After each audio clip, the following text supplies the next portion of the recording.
to bring it to bear. You heard Paula Reed make reference to the statement from the spokesman for Michael Cohen, who called this a reckless use of the legal system, but went on to say, in order to continue to inflate Michael Avenatti's deflated ego and keep himself relevant. This is a politically motivated, and people see through this charade.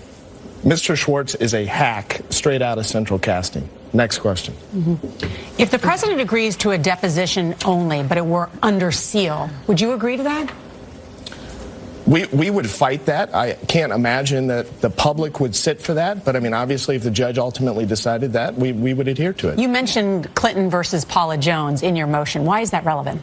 Well, it's the Supreme Court precedent. The Supreme Court already decided that a sitting president could be deposed in connection with a civil matter. And if that was the law then, it certainly is the law now. It hasn't been overturned. If they came to you with a settlement in this case, would you accept it?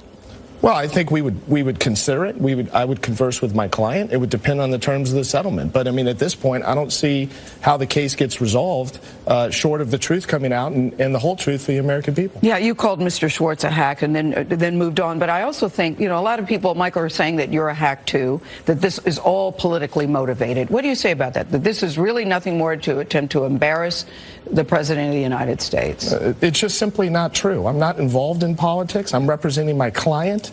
The president and Mr. Cohen are the ones that have spread half-truths and falsities about my client. My client wants the American people to know the truth and nothing but the truth. And quickly, when do you expect to hear from the judge? We have a hearing set on April 30th, and both sides will argue the motion at that time. And